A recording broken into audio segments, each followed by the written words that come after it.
Halo semua, nama saya Rizky Farel Sinaga. Saya dari Program Studi Teknik Komputer Universitas Negeri Semarang dengan NIM 2505110037. Jadi di sini saya mendapat tugas. Jadi tugasnya itu berisi tentang codingan dari materi linked list. Nah, jadi saya disuruh untuk mengembangkan codingan ini. Jadi codingan ini saya membuat atau mencari masalah. Nah, yang nanti masalahnya itu bisa diselesaikan oleh linked list. Jadi di sini saya tuh udah menemukan masalahnya, yaitu masalah daftar menu makanan. Nah, dalam sebuah restoran makanan nih, menu makanan bisa berubah-ubah. Pemilik restoran mungkin ingin menambahkan menu baru, menghapus menu yang sudah tidak dijual lagi, atau mengecek apakah sesuatu menu tersedia. Jika daftar menu hanya disimpan secara sederhana tanpa sistem yang jelas, maka akan sulit untuk mengelola data tersebut ketika jumlah menu semakin banyak. Oleh karena itu, diperlukan sebuah sistem yang dapat menyimpan dan mengelola data dengan lebih terstruktur.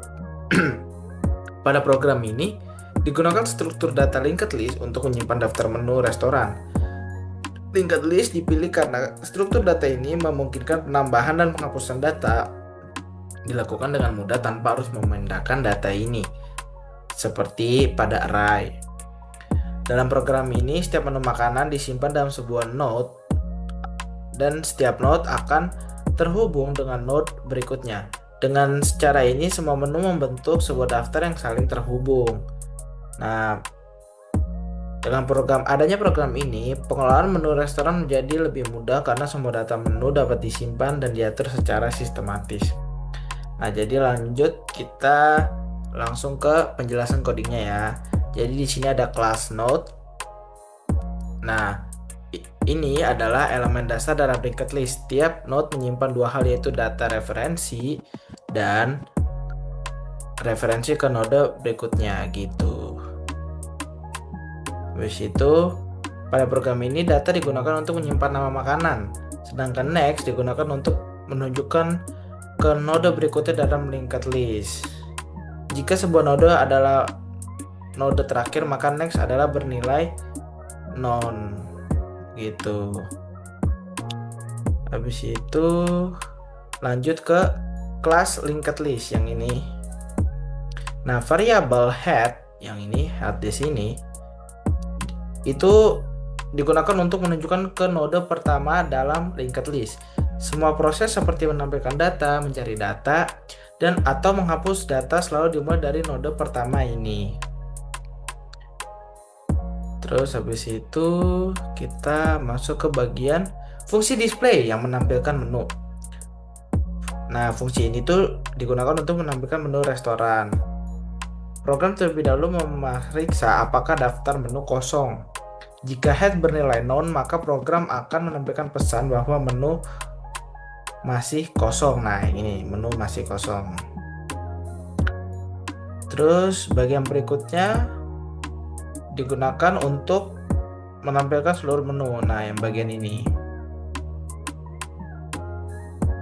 Program akan membaca dari data node pertama. Setelah itu, program akan berpindah ke node berikutnya menggunakan cur titik next yang ini. Proses ini akan terus dilakukan sampai node terakhir tercapai. Lanjut kita masuk ke bagian fungsi append, yaitu untuk menambahkan menu baru ke dalam linked list. Nah, gitu. Habis itu lanjut ke bagian sini. Nah, jika belum ada menu, maka node baru dijadikan sebagai node pertama. Jika sudah ada menu, program akan mencari node terakhir. Terus lanjut ke bagian ini. Program akan menelusuri linked list sampai menemukan node terakhir. Kemudian, node baru akan ditambahkan setelah node terakhir. Nah, yang ini.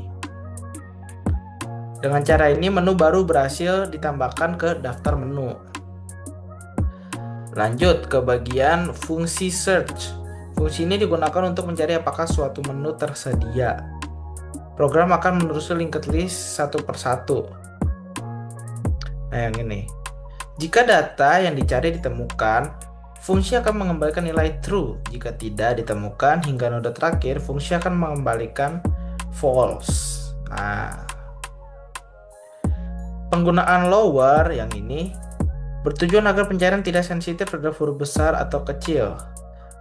Contohnya nih, ada kalimat bakso, mungkin ada huruf yang salah satunya huruf kapital atau gimana biar tidak terganggu. Lanjut kita masuk ke fungsi delete di sini. Bagian ini memeriksa apakah daftar menu kosong. Jika kosong, maka tidak ada menu yang dapat dihapus. Jika menu ingin dihapus berada di node pertama, nah yang ini. Program akan mengganti head dengan node berikutnya sehingga node pertama terhapus. Terus, jika menu berada di tengah atau di akhir, program akan menjalankan bagian berikutnya. Nah, variabel pref yang ini menyimpan node sebelumnya, sedangkan cur menyimpan node yang sedang diperiksa. Terus, nah program akan mencari menu yang ingin dihapus. Masuk ke bagian ini. Jika ditemukan node sebelumnya akan langsung dihubungkan dengan node setelahnya, sehingga node yang dihapus tidak lagi menjadi bagian dari linked list. Seperti itu. Nah, kemudian ada ini, kode ini membuat objek linked list yang akan digunakan untuk menyimpan daftar menu restoran. Nah, dan kita menggunakan parulangan while true untuk menambahkan menu pilihan kepada penggunanya. Nah, di sini kita memasukkan berupa angka yang bakal disuruh di sini. Begitu. Nah, mari kita coba jalankan terlebih dahulu. Kita run. Nah, maka muncul seperti ini ya. Terus misalnya kita ingin menambahkan menu, kita pilih nomor 1, masukkan nama makanan, contoh nasi goreng. Nah, ada lagi kan, kita pilih lagi. Terus kita mie ayam, tambah lagi ada bakso. Nah, kita mau lihat nih semua menu yang tadi kita udah tambahkan. Nah, jadi di sini ada nasi goreng, mie ayam, dan bakso. Tapi kayaknya aku sebagai pemilik restoran ingin mengurangi satu makanan. Nah, jadinya kita bisa 2 hapus menu. Nah, menu yang ingin dihapus itu ada bakso. Oke, menu berhasil. No, coba kita tampilkan lagi. Maka yang keluar nasi goreng dan mie ayam. Yang bakso tadi sudah dihapus. Coba kita cari menu. Menu yang dicari nasi goreng. Nah, ketika nasi goreng dicari, maka muncul menu tersedia. Jika tidak, contohnya kayak gini. Cari menu yang dicari, contohnya bakso. Menu tidak tersedia. Nah, oke. Jadi, segitu dari yang sudah di-run dan berhasil. Jadi kesimpulannya, program ini dibuat untuk mengelola daftar menu restoran menggunakan struktur data linked list. Setiap menu makanan disimpan dalam sebuah node yang saling terhubung melalui referensi next. Dengan menggunakan linked list, program dapat menambahkan menu baru, menghapus menu, atau mencari makanan tertentu, dan menampilkan seluruh daftar menu dengan mudah. Keunggulan penggunaan linked list dalam kasus ini dapat ditambah atau dihapus tanpa harus memindahkan data lain. Hal ini membuat linked list sangat cocok untuk digunakan untuk mengelola data yang sering mengalami perubahan. Nah, seperti masalah ini, saya sebagai pemilik restoran ingin mengubah menu yang ada di restoran ini. Baik, sekian dari saya. Mohon maaf jika ada kata-kata atau kesalahan yang berlebihan. Terima kasih.